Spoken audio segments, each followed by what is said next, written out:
ఓం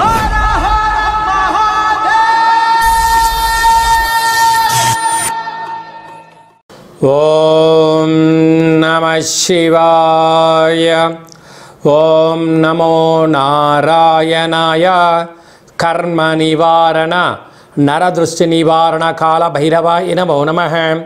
మా ఛానల్కి స్వాగతం. చూస్తున్న వీక్షకులకు ప్రేక్షకులకు ప్రియ కాల భైరవ భగవద్బంధులకి స్వాగతం పలుకుతూ, సనాతన ధర్మ సంరక్షకులకు జ్యోతిష అభిమానులకు ఈ క్రోధినామ సంవత్సర వీడుకోలు పలుకుతూ, శ్రీ విశ్వావసునామ సంవత్సరానికి స్వాగతం పలుకుతూ, అందరికన్నా ముందస్తుగా శ్రీ విశ్వావసునామ తెలుగు ఉగాది పండగ శుభాకాంక్షలు. 16/3/2025 నుండి 31/3/2025 వరకు పుట్టినటువంటి వారికి ముందస్తుగా జన్మదిన శుభాకాంక్షలు. గతంలో వివాహమైన వారికి వివాహ వార్షికోత్సవ శుభాకాంక్షలు. ద్వాదశ రాశుల్లో గ్రహ గమనాలు వీక్షింపచేద్దాం. వృషభ రాశిలో గురువు, మిథున రాశిలో కుజుడు, కన్యరాశిలో కేతువు, కుంభరాశిలో శని భగవానుడు, మీనరాశిలో చతుర్గ్రహ కూటమితో ప్రారంభమవుతుంది. కనుక అమావాస్య అనగానే మనకు బాగా గుర్తొచ్చే అనేక విషయాలు, దూరవాయు జల ప్రయాణాలు పెట్టుకోవద్దు అని బాగా గుర్తుపెట్టుకోవాలి. సంవత్సరం శేషంలో హోళికా పూర్ణిమ వెళ్ళిన రోజు నుండి అమావాస్యకు 15 రోజులు, వీటిని శేషము అంటారు. శేషభాగంలో అమావాస్య రాబోతుంది కనుక ముఖ్యమైన విధి విధానాలను, పనులను, ముఖ్యమైనటువంటి లావాదేవీలను వాయిదా వేసుకోవడం ఉత్తమోత్తంగా భావించాలి. ధనుసు రాశి వారికి ఎలా ఉండబోతుందో ఈ వీడియోలో తెలుసుకుందాం. క్రోధి నామ సంవత్సరానికి వీడుకోలు పలుకుతూ, శ్రీ విశ్వావసునామ సంవత్సరానికి స్వాగతం పలుకుతూ, వీరి యొక్క జాతకంలో 30 ఏళ్ల తర్వాత శని భగవానుడు అర్ధాష్టమ సంచార స్థితిలోకి రావడం, అక్కడే ఉండబడిన ఆత్మకారకుడు రవి, బుద్ధికారకుడు బుధుడు, కలతకారకుడు శుక్రుడు, చక్షుకారకుడు రాహు, ఆయుకారకుడు శని భగవానుడు అర్ధాష్టమంలోకి రావడం వలన ఈ 2.5 సంవత్సరం ఎంతో జాగ్రత్తల అవసరం. లేకపోతే అనారోగ్యము, నరాల బలహీనత, పెరాలసిస్, బ్రెయిన్ స్ట్రోకు, అనేక రకాలుగా వ్యాధులు మిమ్మల్ని కొట్టిమిట్టాడే పరిస్థితి ఉంటుంది. వీలంతవరకు సరైన సమయంలో తిండి, నిద్ర, ఆసనం, ధ్యానం, మెడిటేషన్ని అలవాటు పరుచుకోవడము ఉత్తమమైన మార్గాలుగా భావించగలగాలి. కొన్ని వేల వీడియోలలో ఈ వీడియో మీరు చూస్తున్నారు అన్నట్లయితే నవగ్రహ దేవతల యొక్క స్మరణ, ధ్యానము, లేఖనము, ఆసనము, దానము, వస్త్ర కార్యక్రమాలు ఎలా చేసుకోవాలో తెలుసుకునే సమయం ఆసనమైందని చెప్పి గుర్తుపెట్టుకోగలగాలి. మన వ్యక్తిగత జాతకంలో గ్రహ గమనాల పరిస్థితి ఎలా ఉంది, ఏ రోజు ఏం చేయాలి, ఏ రోజు ఏం చేయకూడదో చిన్న స్వల్పమైన మార్పులు తెలుసుకోగలిగినట్లయితే జీవితకాలం అంతా విపరీతమైన ఐశ్వర్యం, ఆనందం, ఆరోగ్యం ధనుసు రాశి వారి యొక్క సొంతం కాబోతుంది. అలాగనే 6వ స్థానంలో గురువు సంచారం చేయడం వలన రుణ సమస్యలు, రోగ సమస్యలు, అగ్నిభయం, చోరభయం, మానసిక ఆందోళన పరిస్థితి అధికంగా ఉంటుందని చెప్పి గమనించాలి.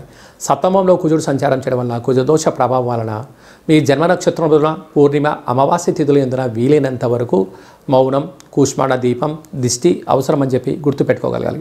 సాఫ్ట్వేర్ ఉద్యోగస్తులు, హార్డ్వేర్ ఉద్యోగస్తులు, అలాగనే ప్రింటింగ్ రంగం, ఎలక్ట్రానిక్ మీడియా రంగాల్లో ఉండబడిన వారు, క్రియేటివిటీ రంగాలుగా ఉన్నవారు, ఫేస్బుక్, వాట్సాప్ క్రియేటివిటీ రంగాలుగా ఉండబడిన వారందరికీ ఇది చాలా మంచి అవకాశము. దాన్ని ఎంత సద్వినియోగపరచుకోగలిగితే భగవంతుడి యొక్క ఆశీస్సులు కలిగి మీరు అంతే స్థాయికి ఎదుగుతారు అని చెప్పి గమనించాలి.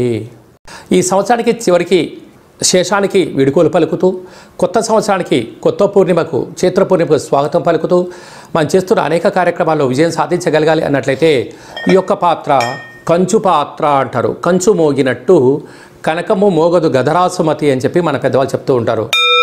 చూడండి ఓంకార శబ్దం ఎంత అద్భుతంగా వస్తుందో.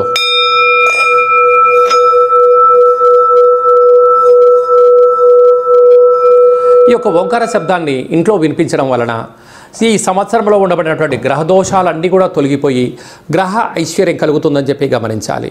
ఈ కాలభైరవేశ్వర అక్షయ పాత్ర, ఒక పిరమిడు, డాలరు, కంకణము మీకోసం ప్రత్యేకంగా ఒక కాలభైరవ హోమం చేయించి 20 రకాల వస్తువులతో దిష్టి తీయించి మీకు ప్రసాదం అందజేయడం జరుగుతుంది.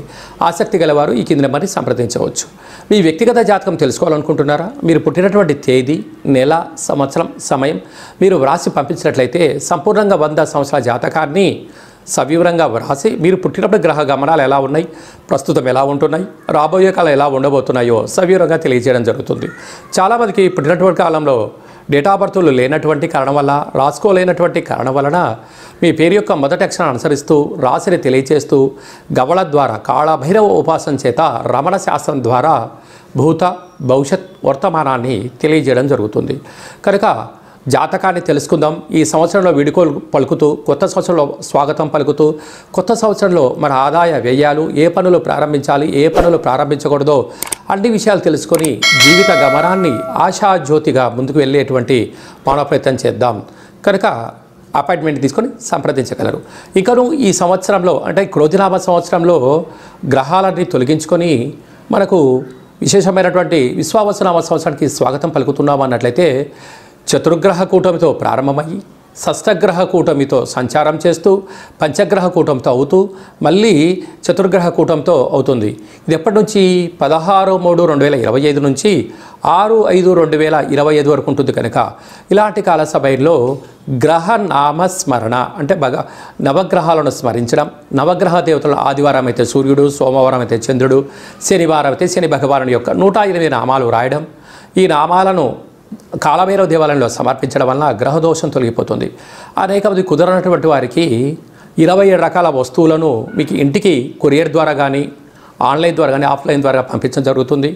దిష్టి తీసి బయట వేసేసుకోవడం వలన గ్రహదోషం తొలగి గ్రహయోగం కలిగి అద్భుతమైన విజయం మీ సొంతమవుతుంది. కనుక ఈ సంవత్సరంలో పడ్డ కష్టాలని కూడా స్వస్తి పలుకుతూ రాబోయే సంవత్సరానికి స్వాగతం పలుకుతూ అన్నింటా విజయం కలగాలని కోరుకుంటూ ఆశీర్వచనం.